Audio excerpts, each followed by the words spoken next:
Jesus explains the golden years, the best wine, and your cross for Donald Trump. Clare began, "May the sweet presence of our Lord Jesus be with us all." The Lord had something interesting to talk about. When I came into prayer, I said, "Lord, am I getting lukewarm?" Because I was so flatlined. And he answered, "No, you're not lukewarm, but you could get there." I thought, "Oh no, I don't want that." Well, what's the matter with me? No one said suffering would be easy. You're the one who wanted to pray for Mr. Trump. There's a price tag on these requests, my dearest. I know you're weak. I do not hold that against you. I sympathize. I care for you, Clare. I know your frame. You'd love to take on the world until you find out the cost. Only I was fit to take on the world, dearest. These episodes of pain will not last that long. If you can just bear with me during those times, the fruits will be wonderful. You have been chosen to carry a cross for this man. You are part of a group that's carrying their cross, and I will empower you. Though it is not easy, it will not be suffering every day. What do I tell your heart dwellers, Lord? 'Cause I've missed getting a message out to them now a couple of times. Honesty is the best policy. Tell them you bit off more than you can chew, and turn out the message at the same time. Always be honest, that they will understand. There is a price tag on intercession. I've taught you that before, and they will understand the predicaments that incur through intercession. So much inspiration is lost because this is not taught. So many times souls get discouraged because they become sick or cannot do what they feel is their assignment for me.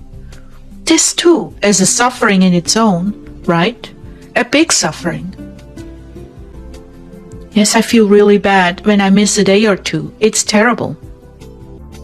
Yet when these burdens lift, there is ample time to carry on and finish what was begun for me and with me.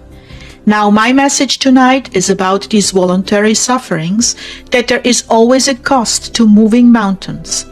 And indeed, the threats against this man, Donald Trump, are mountains. Nonetheless, because my brides are faithful to pray, they will be averted. I do not want them to get discouraged or to be ignorant that every little or big cross carries with it a reward. Just as my cross brought about the redemption of mankind from a certain dark fate, just as surely as that occurred, so are there rewards for those who carry these pains and inconveniences. There is perhaps nothing quite so disheartening as feeling useless and without a purpose. It is so tempting to think that people who are bedridden or infirm have no other purpose in life but to lay there and deteriorate.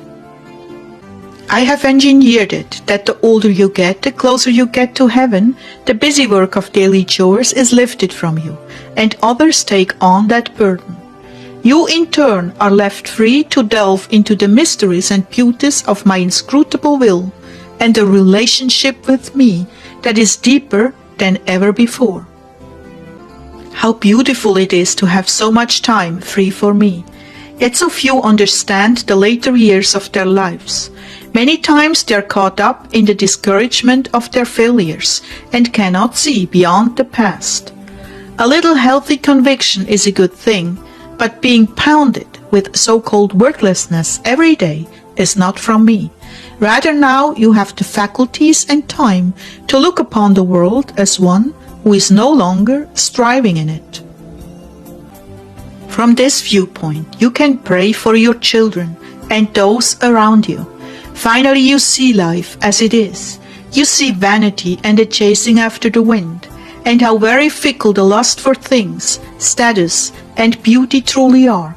Yet I'm saddened by those who cannot see anything but the mirror of their lives gone by. They become stuck in this perspective and do not see all the opportunities for a meaningful life around them. When handled well, this can be the very richest time of your life. Did I not serve the best wine last? Yes, there is much more meaning in that than you have perceived for your life.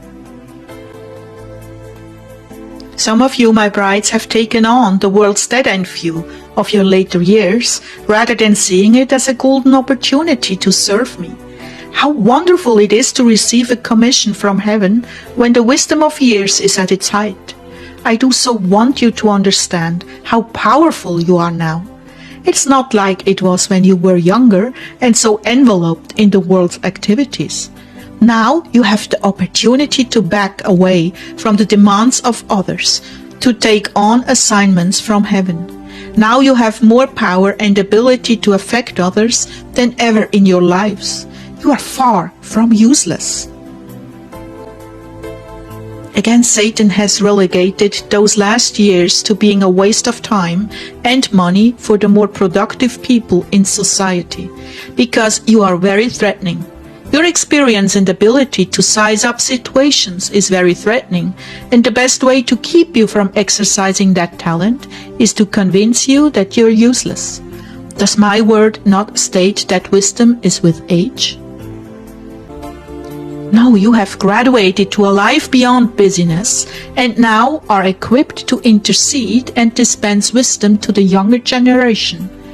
What a tragedy in your culture that age is not valued with wisdom and ability to guide younger lives. So much has been lost in your culture by making it a culture of youthfulness in financial gain. When those opportunities run out, there is nothing left, and a gripping sense of failure and worthlessness assails victims, leaving them on a heap to grow old, to rot and dry up. When they could be dynamically leading prayer functions and praying for the younger generations, always there to counsel and guide. Many did not have access to the wisdom of elders growing up, and now they don't recognize the very real gift they are to the younger generation.